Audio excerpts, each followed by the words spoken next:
Hello à tous, aujourd'hui on va se retrouver pour un tuto recto verso. Sur Cricut, c'est possible. Allez, viens, je te montre. Alors, comme exemple, je vous ai fait par exemple deux cartes postales, le recto et le verso. Moi, j'ai mis une forme derrière pour que vous puissiez voir parce que sur tablette, eh bien, on ne peut pas changer la couleur de la toile. Ou alors, si quelqu'un le sait, qu'il n'hésite pas à me le dire. Donc là, on va prendre les deux formes, on va les aligner plus ou moins parfaitement et puis on va sélectionner les deux formes et cette fois-ci, on va les aligner parfaitement en cliquant sur aligner et en haut de la page. Voilà. Ensuite, une troisième chose, on va prendre une forme cette fois-ci. N'importe laquelle, peu importe, on s'en fiche, c'est uniquement pour créer un repère. Donc, on va la positionner en dessous de l'image de recto et en dessous de l'image censée être le verso. Et là, c'est pareil, on les aligne toutes les deux et attention, on fait aligner par le bas cette fois-ci. Voilà, donc les deux formes sont incluses. Ensuite, il faut juste sélectionner le recto du haut et la forme du bas et l'attacher. Pareil pour le verso, on fait le verso et la forme du bas. Alors là, oui, je me trompe, je vais vous changer la couleur pour que vous puissiez voir ce que ça donne. Voilà, comme ça, vous voyez vraiment ce qu'on est censé avoir. Et puis, je vais venir créer une forme, vraiment n'importe laquelle, on s'en fiche. Suffisamment grande, pas trop petite quand même. On va ensuite passer la forme en imprimé puis découpé. C'est ce qui nous intéresse pour la petite astuce finale. Donc si vous passez ensuite au tapis, vous avez bien, 2 tapis différents avec, 2 fonctions imprimées découpées. Donc voilà, une fois que c'est fait, on envoie tout au tapis et vous allez avoir 2 tapis. L'objectif, c'est d'enlever le premier tapis pour qu'il soit vierge. Donc pour ce faire, on va avoir le premier tapis, la forme en question dont on veut se débarrasser, les 3 petits traits en haut et on va sélectionner «Masquer la sélection». On va donc se retrouver avec un tapis sur lequel il n'y a rien. Et on va passer au deuxième tapis. Là, pareil, 3 petits points. Simplement, on choisit une autre chose. Là, cette fois-ci, on va choisir déplacer l'objet.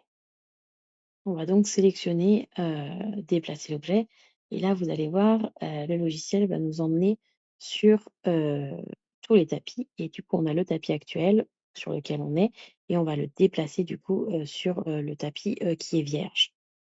Et c'est là que tout va se jouer. On va bien faire attention de prendre l'image en question et de la placer dans un angle au niveau du print and cut.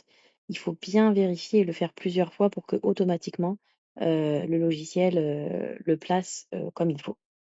Alors voilà, après on passe sur le deuxième tapis et là le deuxième tapis pareil, on va placer à l'opposé, cette fois-ci, on va placer notre verso de manière magnétique puisqu'en fait le logiciel fonctionne de manière magnétique sur les mêmes latitudes pour pouvoir bien faire le placement et c'est ce qui est primordial.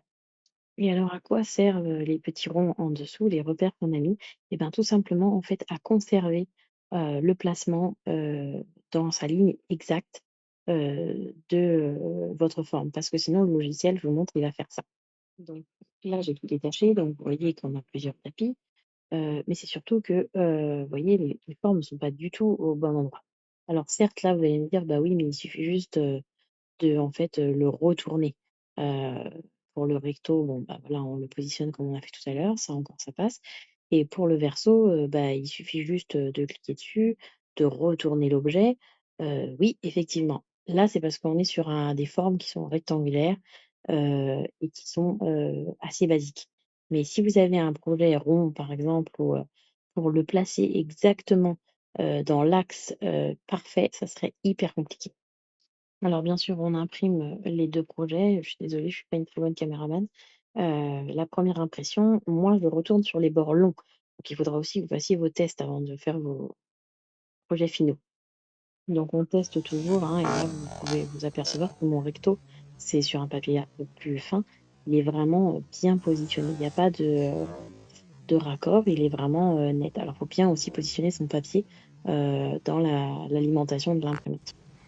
Et voilà le résultat sur, mon papier, final. Et voilà, ensuite on envoie tout, à la machine, heu et par contre pour la découpe, on fait bien attention. On découpe selon, le recto d'abord. Le verso, on l'oublie, on le découpera pas. Donc on l'aura compris, caméraman, c'est pas mon job, donc j'essaye de m'améliorer. On a découpé le petit rond, mais ça c'est normal. Et du coup, voilà, vous avez une carte postale recto verso qui est parfaite. Alors, n'hésitez pas à refaire vos tests avant de passer sur vos projets finaux.